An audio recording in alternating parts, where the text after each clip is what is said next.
أعوذ بالله من الشيطان الرجيم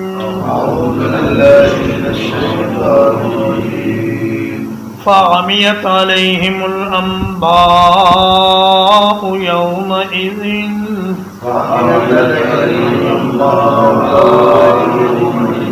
تو اندھی ہو جائیں گی ان پر خبریں اس دن فَهُمْ لَا يَتَسَاءَلُونَ اور وہ ایک دوسرے سے بھی پوچھ نہیں سکیں گے۔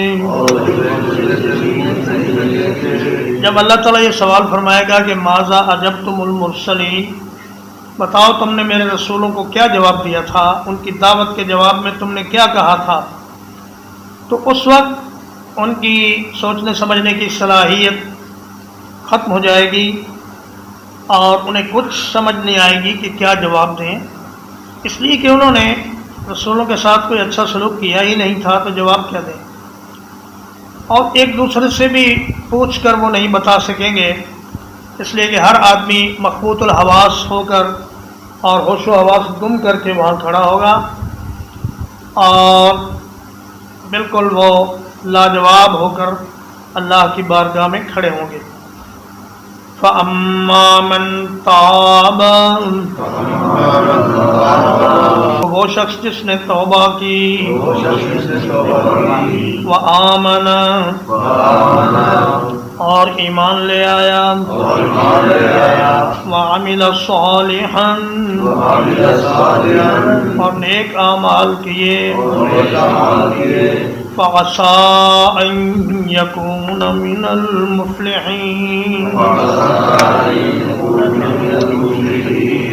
تو امید ہے کہ وہ کامیاب لوگوں میں سے ہو جائے گا۔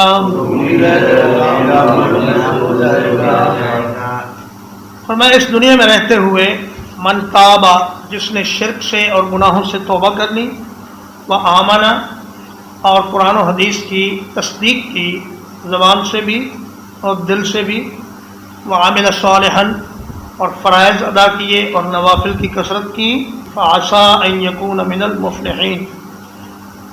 عسیٰ اس لیے فرمایا کہ بادشاہ جب امید دلاتے ہیں تو پھر اس امید کو پورا کیا کرتے ہیں، اور اللہ تعالیٰ تو بادشاہوں کا بادشاہ ہے، وہ جب امید دلا دے تو وہ پھر اسے پورا کرے گا۔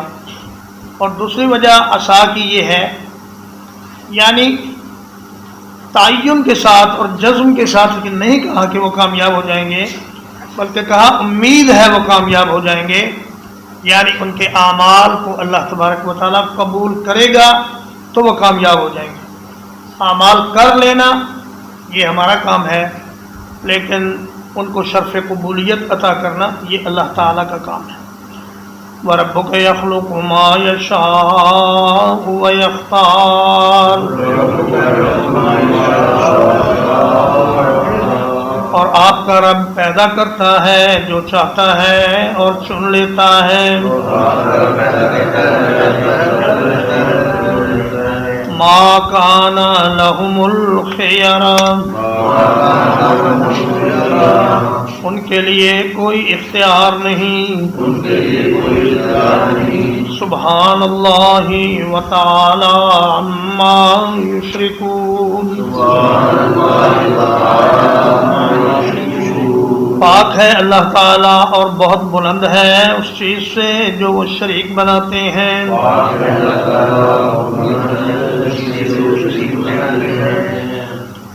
فرمایا پیدا کرنا اور چن لینا یہ اللہ ہی کا کام ہے۔ یہ جواب ہے ولید بن مغیرہ کی اس بات کا جو اس نے کہا تھا کہ لولا انزل ھذا القرآن علی رجل من القریتین عظیم، کہا مکے اور طائف میں کوئی بڑا آدمی اللہ کو نظر نہیں آیا قرآن مجید نازل کرنے کے لیے۔ اسی یقین پر محمد صلی اللہ علیہ وسلم پر ہی قرآن نازل کرنا تھا، تو اس کا خیال یہ تھا کہ مکے میں اس قابل ہوں کہ مجھ پر قرآن نازل ہوتا، اور طائف میں عروہ بن مسعود ثقفی اس قابل تھا کہ اس پر قرآن مجید نازل کیا جاتا. اور یہ یہودیوں کا بھی جواب ہے جنہوں نے کہا تھا کہ اے محمد صلی اللہ علیہ وسلم، اگر یہ قرآن جبریل کے سوا کوئی اور فرشتہ لاتا تو پھر ہم اس کو مان لیتے. تو فرمایا کہ اللہ جس کو چاہتا ہے چن لیتا ہے، فرشتوں میں سے، جگہوں میں سے، دنوں میں سے، راتوں میں سے، انسانوں میں سے اللہ جسے چاہے چن لیتا ہے. اللہ نے فرشتوں میں سے جبریل اور میکائیل اور اسرافیل کو چن لیا، اور انسانوں میں سے اللہ نے اپنے انبیاء کو چن لیا، اور انبیاء میں سے بھی پھر سیدنا محمد رسول اللہ صلی اللہ علیہ وسلم کو چن لیا. اور نبی کریم صلی اللہ علیہ وسلم کی مرفوع حدیث ہے مسند البزار میں، سیدنا جابر بن عبداللہ رضی اللہ تعالیٰ عنہ روایت کرتے ہیں کہ رسول اللہ صلی اللہ علیہ وسلم نے فرمایا کہ اللہ تعالیٰ نے اپنے انبیاء اور رسول کے علاوہ میرے صحابہ کو بھی چن لیا ہے، اور یہ چنی ہوئی جماعت ہیں، اس لیے کسی نبی کو ایسی مخلص جماعت نہیں ملی جیسی صحابہ کی جماعت اللہ نے مجھے عطا فرمائی ہے. اور فرمایا ان میں سے بھی 4 کو اللہ نے چن لیا، ابو بکر صدیق، عمر فاروق، عثمان غنی اور علی مرتضیٰ رضی اللہ تعالیٰ عنہ. ان 4 کو اللہ نے چن لیا. اور اللہ نے دنوں میں سے جمعے کو چن لیا، اور راتوں میں سے لیلۃ القدر کو چن لیا. اور اسی طرح اللہ پاک جس کو چاہتا ہے، جس کام پر لگانا چاہے، اس کے لیے اسے منتخب کر لیتا ہے. اس معاملے میں مخلوق کا کوئی اختیار نہیں، یہ اللہ پاک کا کام ہے کہ وہ پیدا بھی کرتا ہے، اور جو کام اس کے لیے مناسب ہوتا ہے اس کے لیے اس کا انتخاب بھی کرتا ہے. سبحان اللہ و تعالی عما یشرکون.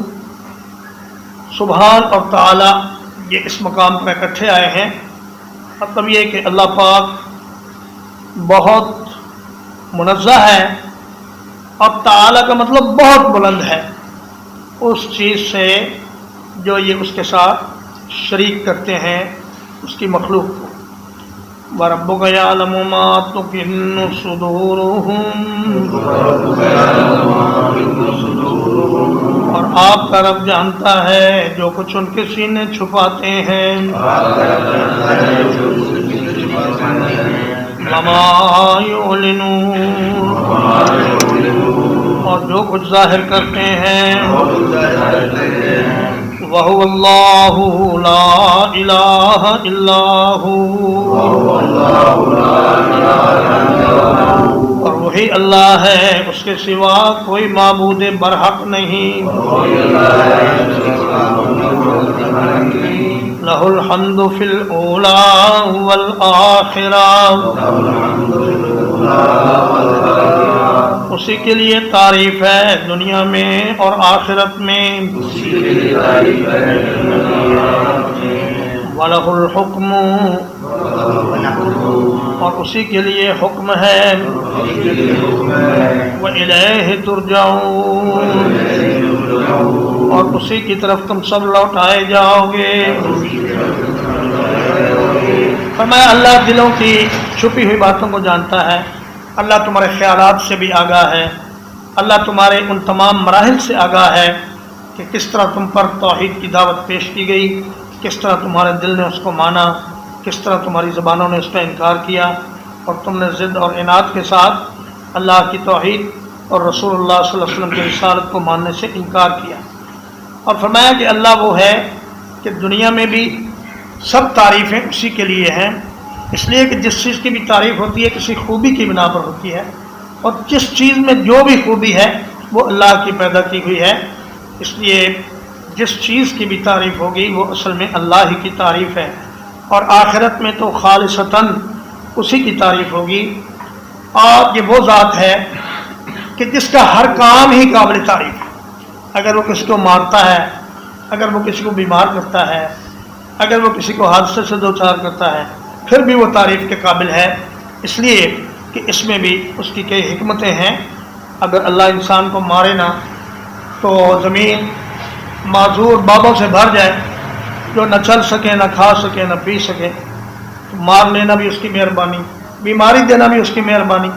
کہ بیماری کے سبب وہ گناہ معاف کر دیتا ہے، اور حادثات بھی اس کی مہربانی کہ ان کے ذریعے وہ کسی بڑی مصیبت سے بچا لیتا ہے۔ تو فرمایا کہ ہر معبود اگر سچا ہوتا تو وہ اپنے عابدوں کو اپنی طرف بلا لیتا، لیکن اللہ کی طرف چونکہ سب نے جانا ہے، لہذا ثابت ہوا کہ اللہ ہی سچا معبود ہے۔ قُلْ أَرَأَيْتُمْ، کہہ دیجئے کیا دیکھا ہے تم نے، إِنْ جَعَلَ اللَّهُ عَلَيْكُمُ اللَّيْلَ سَرْمَدًا، اگر بنا دے اللہ تعالیٰ تم پر رات ہمیشہ کے لیے، إِلَى يَوْمِ الْقِيَامَةِ، قیامت کے دن تک، من الہ غیر اللہ، کون معبود ہے اللہ کے سوا، یأتیکم بضیاء، جو تمہارے پاس روشنی لے کر آ جائے، افلا تسمعون، کیا پھر تم سنتے نہیں ہو؟ تو میں دیکھو اپنے ارد گرد کے ماحول پہ غور کرو، اگر اللہ قیامت تک رات ہی رات کو طاری کر دے اور تسلسل سے رات ہی چلتی چلی جائے، تو اللہ کے سوا کوئی طاقت ہے جو رات کو ختم کر کے اس کو دن میں تبدیل کرے؟ کون ہے جو سورج کو ہلا سکے اور جو زمین کو گردش کے لیے ہلا سکے؟ یہ اللہ ہی کا کام ہے کہ وہ زمین کو بھی حرکت دیتا ہے، سورج کو بھی حرکت دیتا ہے، ستاروں کو حرکت دیتا ہے، اور اس طرح دن رات کا نظام وجود میں آتا ہے۔ اللہ کے سوا رات کو دن میں تبدیل کرنے والا کوئی نہیں۔ ترجمہ ایک بار، فَعَمِيَتْ عَلَيْهِمُ الْأَنْبَاءُ يَوْمَئِذٍ،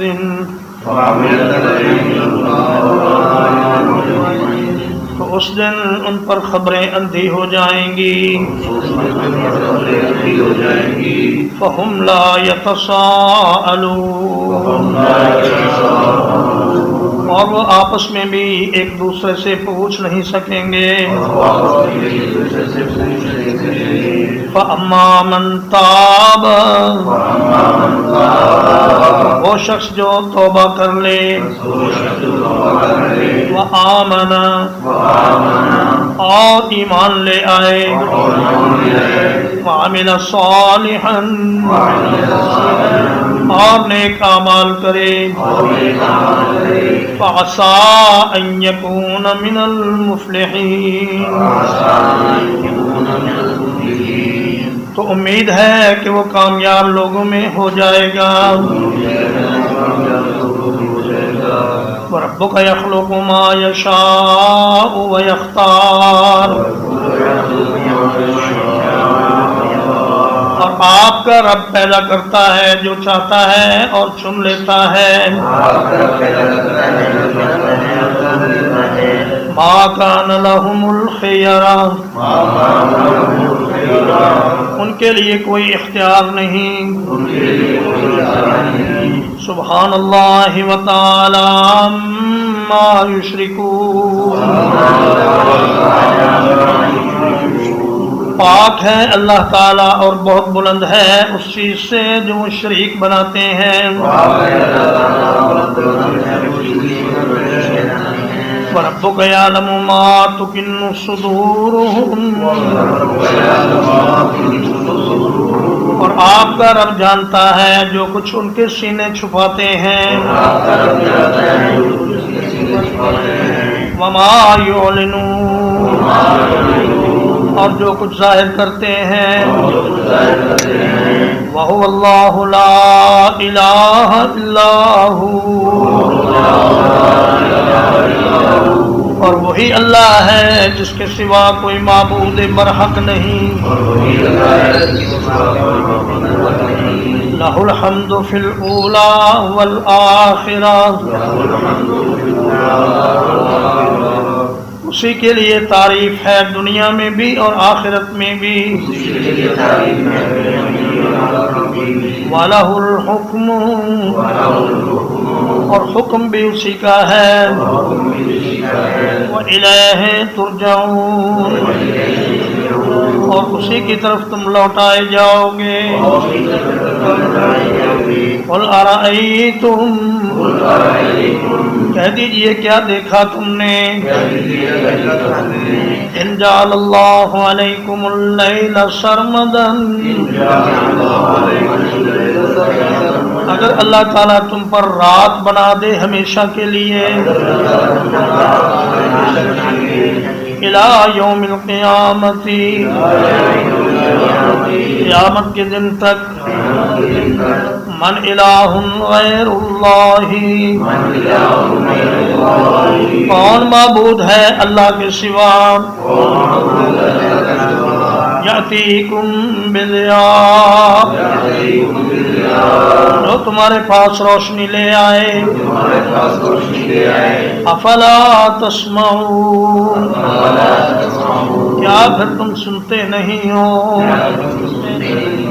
صلی اللہ علی نبینا محمد وآلہ وصحبہ اجمعین.